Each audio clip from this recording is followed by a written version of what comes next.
নমস্কার, মুন ব্লগে আরও একটি নতুন পর্বে সকলকে অনেক অনেক স্বাগত জানাই। তো আমি তো কয়েকদিন ধরে ভিডিও দিতে পারছি না, আর আমার শরীর খুবই খারাপ, আর তার মধ্যে বাবার খুবই অবস্থা খারাপ, খুব ক্রিটিক্যাল অবস্থা বাবার। তো একটা নার্সিংহোমে এনেছি, গতকালই নিয়ে এসেছি। তো এখন একটু ভালো আছে আগের থেকে, খুব একটা ভালো নেই, আর আমার শরীরও খুব একটা ভালো নেই। তো তার মধ্যে দিয়ে চলতে হচ্ছে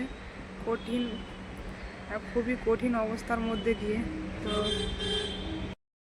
তো যাই হোক, এটা আপনাদের সঙ্গে শেয়ার করার খুবই দরকার ছিল, মনে হলো, তো আপনাদের সঙ্গে শেয়ার করলাম। সেই জন্য আসলে ভিডিও বানানোর মতো কোনো মানসিকতা আমার নেই, তো তবুও আপনারা খুবই চিন্তা করেন আমাদের জন্য, সেই জন্য। তো আমার সঙ্গে আছে আমার দিদি, মা, মাসি, এই কজনই, জামাইবাবু। তো এখন বিকাল 4টে বাজে। তো এই ভিডিওটা বানাচ্ছি দিদির ফোন থেকে। আমার কাছে তো চ্যানেলের ফোনটাও নেই, মুনের বাবার কাছে। তো আমি বেশ কদিন ধরে বাপের বাড়িতেই আছি, আর খুবই অসুস্থ। আমার রিপোর্ট 8টা ব্লাড টেস্ট হয়েছে, ঘাড়ের ফটো হয়েছে স্পন্ডালাইটিসের জন্য। তো এখনও ডক্টর দেখানোর সুযোগ হয়ে উঠিনি, বাবাকে নিয়েই দৌড়োদৌড়ি চলছে। তো যাই হোক, আপনাদের সঙ্গে শেয়ার করে খুবই ভালো লাগছে। আর আমার বাবার জন্য সবাই একটু আশীর্বাদ করবেন, উনি যেন খুব তাড়াতাড়ি সুস্থ হয়ে ওঠে। তো বাবাকে যাদবপুর কেপিসি হসপিটালে ভর্তি করা হয়েছে। হসপিটাল ঠিক নয়, নার্সিংহোম, বেসরকারি বা সরকারি দুটো মিলিয়ে মিশিয়ে আছে। তো সেই হসপিটালে নিয়ে আসা হয়েছে। তো খুবই সিরিয়াস কন্ডিশন বাবার। তো বাবা এখন আইসিইউতে আছে, এতটাই ক্রিটিক্যাল অবস্থা। তো পুরো পর্বটার সাথে থাকুন, ভালো লাগবে। আর যারা প্রথমবার দেখছেন তারা চ্যানেলটাকে সাবস্ক্রাইব করে একটু পাশে থাকবেন। এখানে বসে বসে এখন প্রায় 6টা বাজে, আর বাবাকে দেখতে গেছে বড়দি আর আমার বোন, মানে বড়দির ছেলে, আর মাসি এই বসে আছে, মাও বসে আছে আমার কাছে। এই তো ওরা বেরিয়ে এলে তারপরে আমরা এখান থেকে ট্রেন ধরে বাড়িতে যাব। আর স্টেশনটা কাছেই, একদম স্টেশন থেকে নেমে। এটা হচ্ছে যাদবপুর কেপিসি মেডিকেল কলেজ। তো বাড়িতে চলে যাব, আবার কালকে আসতে হবে। আর বাবা রিপোর্টগুলো হচ্ছে, এখনও সব রিপোর্ট হয়ে ওঠেনি। তো রিপোর্টগুলো হাতে পেলে ডক্টর কি বলে, রিপোর্টে কি এলো না এলো তখন জানাবে, তখন জানতে পারবো। তো আজকে সব রিপোর্ট এখনও হয়নি, এটা শুনলাম। দিদির ছেলে বেরিয়ে এসছে, দিদি এখনও আসেনি। তো আসলে আর আমরা সবাই একসঙ্গে বাড়িতে যাব। বাবা দেখতে যাওয়ার জন্য অপেক্ষা করছি, এখন টাইম হয়নি। আর একটা কথা বলি, মুনের তো পরীক্ষা চলছে, তো আমি এই সময় ওর পাশে থাকতে পারছি না। এটা প্রথমবার, কিছু করার নেই, একটা কঠিন পরিস্থিতির মধ্যে দিয়ে যেতে হচ্ছে, সব কিছু সময়ের সাথে মিলিয়ে নিতে হচ্ছে, কিছু করার নেই। তো মুন ফোন করে বলে, মা দাদু কেমন আছে, আর আমার পরীক্ষা চলছে, তুমি কবে আসবে, কিন্তু যেতে পারছি না, এমন একটা অবস্থা। তো এইভাবে কতদিন চলবে জানি না। ঈশ্বরের কাছে সবসময় বলছি যে বাবা যেন তাড়াতাড়ি সুস্থ হয়ে যায় আর বাড়ি নিয়ে যেতে পারি, এই অপেক্ষায় আছি।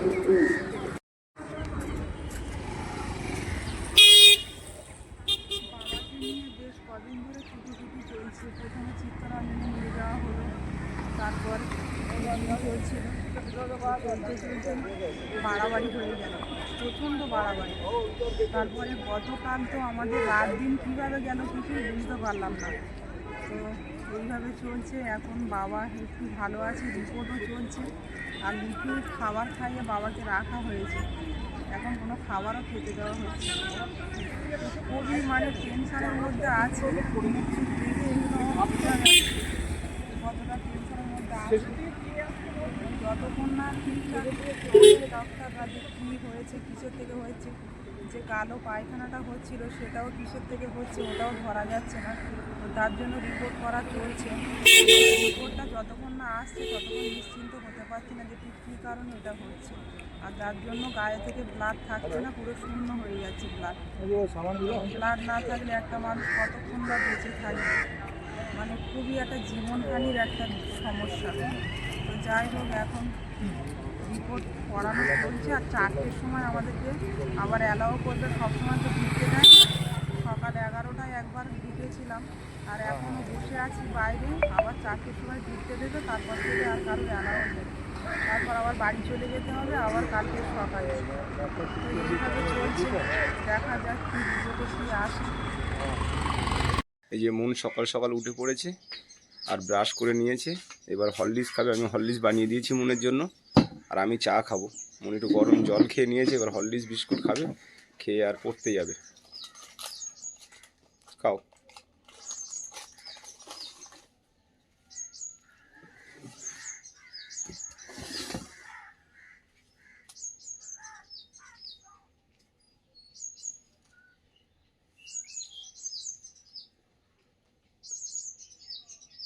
হরলিক্সটা ঠিক আছে? পাতলা হয়নি তো? খাও, বেশি করে বিস্কুট খেয়ে নাও। আর আমি রান্না বান্না করবো, কালকেকার মাছ আছে। আর বাজার থেকে কাল রাত্রেবেলা সিম নিয়ে এসেছি, সিম আলু দিয়ে রান্না করব, ঠিক আছে?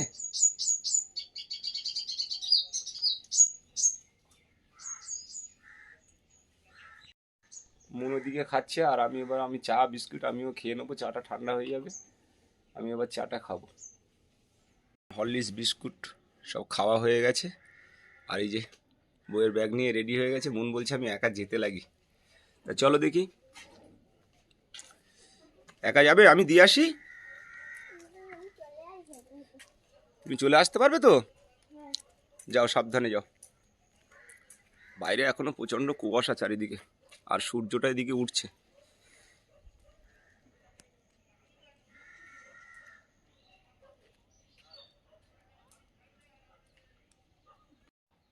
আমাদের গাঁদা ফুল গাছগুলো অনেকটা বড় হয়ে গেছে। আর মন বারে বারে বলছে যে বাবা, গাঁদা ফুল গাছ কোথায় কোথায় বসাবে? টবে বসাবে না কোথায় বসাবে? আমি বললাম বসানোর তো জায়গা আমাদের কম, তো ভাবছি বসানো তো হবেই। তোমার মা আসলে কোথায় কোথায় বসানো হয় সেইখানেই বসানো হবে। তো বলছে বাবা, আমাদের আন্টিদের কটা দিও ফুলের চারা, গাঁদা ফুলের চারা আমার আন্টি চেয়েছে। আমি বলি ঠিক আছে, দেবো, তুমি নিয়ে যাবে এখান থেকে।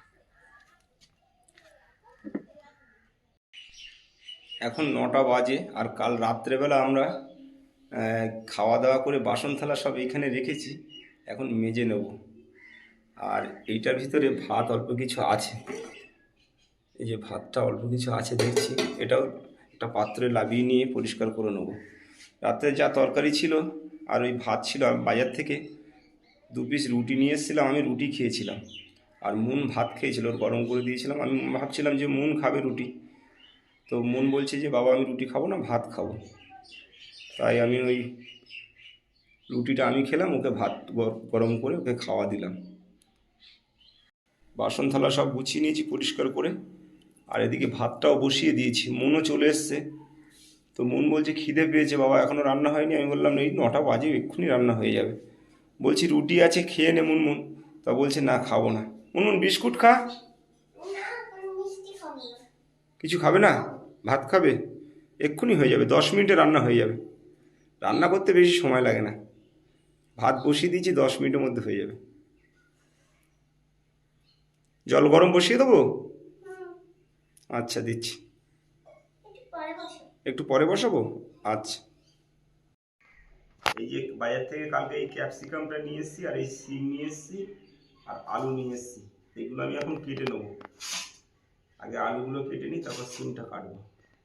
এটা দিয়ে এই মাছটা রান্না হবে। মুনমুন, তুমি এক কাজ করো না, ফ্রিজে, ডিপ ফ্রিজে মাছটা ঢোকানো আছে, পারবে তুমি বার করতে? তাহলে একটু বার করো না। আলুটা লম্বা লম্বা করে কেটে নেবো। সিম আলুর তরকারিটা লম্বা লম্বা করে আলু কাটলে ভালো লাগে খেতে, দেখতেও ভালো লাগে আর খেতেও ভালো লাগে। 2 পিস আলু দেবো, বেশি দেবো না। আমাদের একটু বেশি হয়ে গেছে, তাই না মন? আজকে একটু কম করে করলে তাহলে আর কোনো অসুবিধা হবে না, নষ্ট হবে না।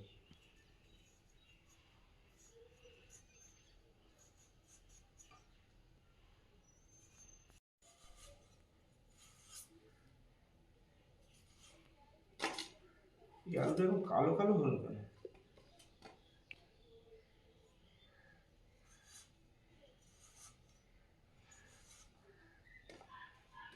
ব্যাস, এবার সিমগুলো কেটে নেবো।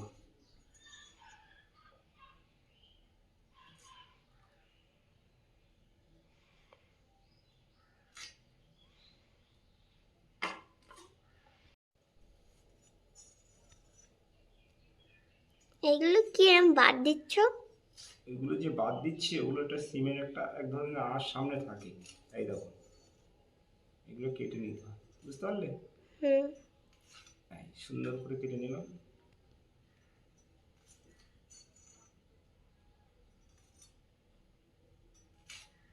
এবার ক্যাপসিকামটা এই ভাতে ফ্রাই করছি। গ্যাসটা একটু কমিয়ে দিই। মনে যে মাছগুলো বাইরে বার করেছে,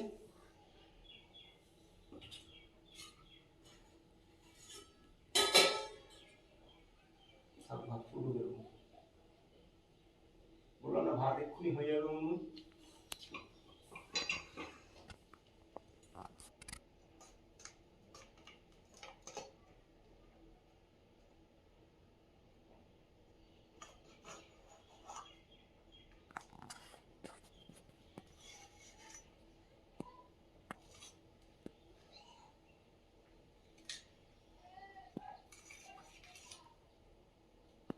সেন্টটা খুব সুন্দর ক্যাপসিকামের, দারুণ, আমার খুব প্রিয় ক্যাপসিকাম।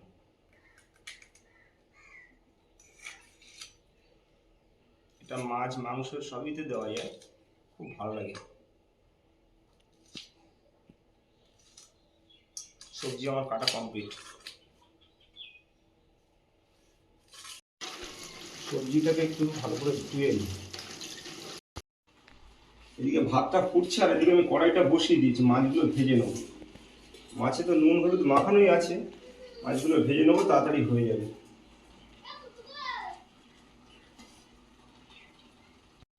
বলছি আজকে ভাতটা একটু বেশি বসিয়েছি, একটু বড় পাত্রে বসিয়েছি, ভাতটা দুবেলা দুজনেরই হয়ে যাবে।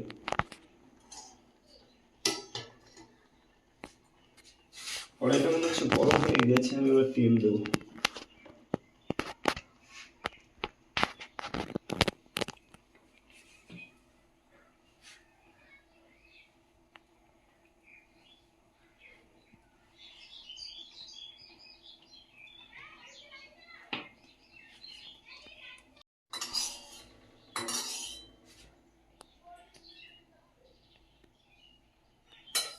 তেলটা গরম হয়ে গেছে, মাছগুলো দেবো, কিন্তু মাছ থেকে এখনো মনে হচ্ছে বরফ ঠিকঠাক ছাড়িনি।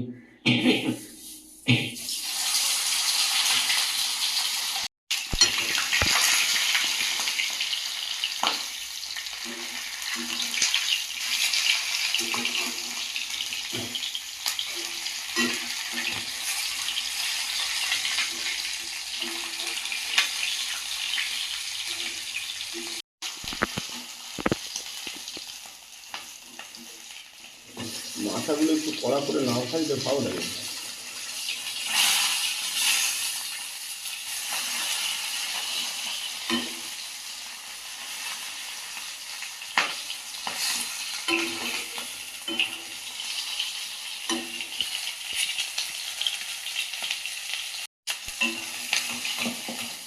এগুলো ভাজা হয়ে গেছে, তুলে নেবো।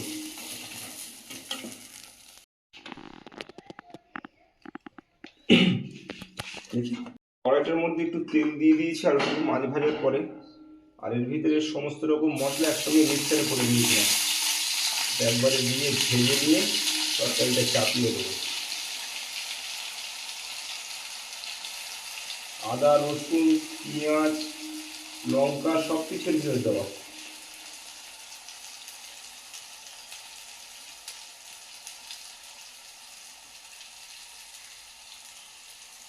মশলাটার মধ্যে হলুদ দিয়ে দিয়েছি, এবার একটু লবণ দিয়ে দেবো, দিয়ে মশলাটা ভালো করে কষিয়ে আর সবজিটা দিয়ে দেবো।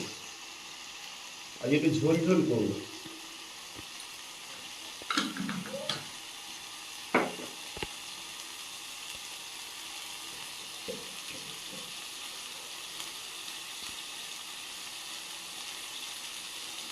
পনের দিলাম।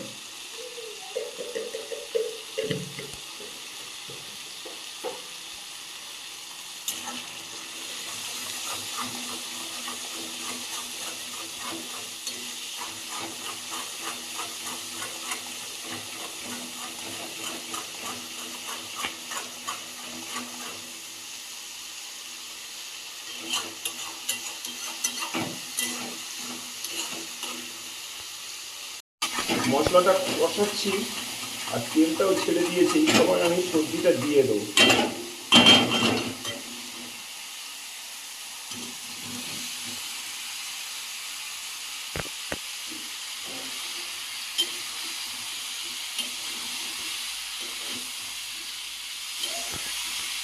এটা কষানো হয়ে গেছে, ভালো মতো কষিয়ে নিয়েছি। আর এইবার আমি জল দিয়ে দেবো। এদিকে ভাতটাও হয়ে গেছে।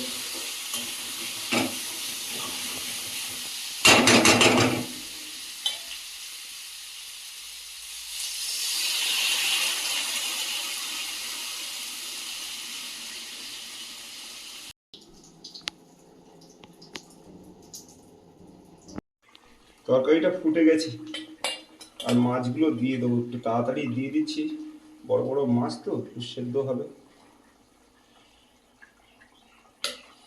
আর এই যে মুনের পেটি মাছ, ডিম সমেত। মন খাবে তো? হুম। তুমি মাথা খাবে তো? এই যে মাথা। কত খাবো? তরকারি তো বেশি হয়ে যাচ্ছে রে মুনমুন, জলটা কি বেশি দেওয়া হয়? আসলে কড়াইটা খুব ছোট।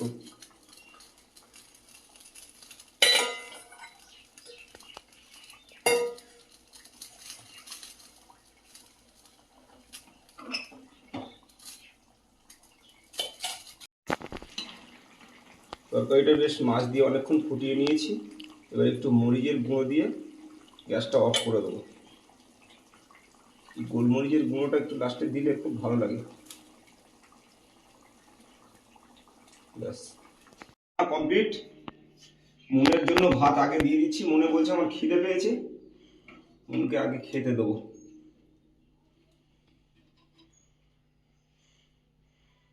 সবজি বেশি করে খেতে হবে মুনমুন, ঠিক আছে?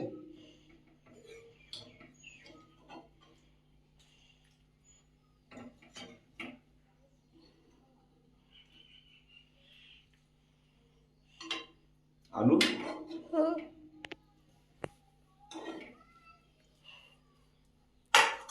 শসা কাটবো? শসা খাবে? কাটো। আচ্ছা, আমি কেটে দিচ্ছি। আমি মুনকে খেতে দিচ্ছি আর আমি চান টান করে খাবো। মুন বলছে আমার খিদে পেয়েছে, ওটা আমি খেতে দেবো। লেবু একটু আছে, ওটা লেবু খাবে বলছে। শসাটা কেটে দেবো। শসা ক পিস? 3 পিস। বাহ।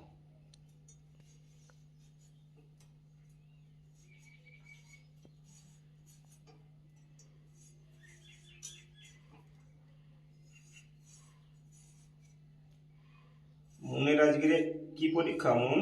অঙ্ক। আচ্ছা, অঙ্ক পরীক্ষা। আমি যদিও জানি, তাও জিজ্ঞাসা করছি আরেকবার। আজ অঙ্ক পরীক্ষা। অঙ্ক ভালো করে করেছে তো? হুম। ঠিক আছে। মুন খেয়ে নিয়ে চান করে ঠাকুর পূজা দেবে, আর তারপরে টাইম হলে মুনকে নিয়ে যাব। এই 3 পিস বলেছে মুন, 4 পিস করা যাবে না। ঠিক আছে, এই 3 পিস দিলাম। চলো চলো, মুনকে একটু তাড়াতাড়ি খেতে দিই। মুন সকাল থেকে শুধু হরলিক্স ছাড়া আর কিছু খায়নি। আর মুন বসো। এই যে মুনকে খেতে দিলাম আর আমি পাশে বসে আছি। মুন খাচ্ছে, তো মুন বলছে কত ডিম বাবা। খাও, খাওয়া শুরু করো, খেয়ে বলো কেমন হয়েছে।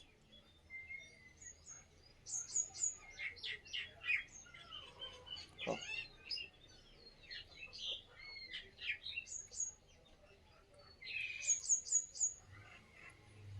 তরকারি ভালো হয়েছে মুনমুন?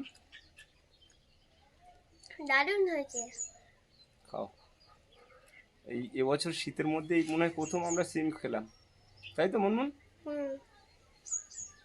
সিম সবুজ সবজি তো, খেতে খুব ভালো লাগে। সিম আলু মাছের ঝোল। এটা তো নোনা মাছ, এটা যদি দেশি মাছ হতো তাও ভালো লাগতো। ওলকপি সিম আলু মাছের ঝোল খুব ভালো লাগে। মুনমুন খাওয়া দাওয়া করছে আর আমি চান করে খাওয়া দাওয়া করব। তো ভিডিওটা এখানেই শেষ করব।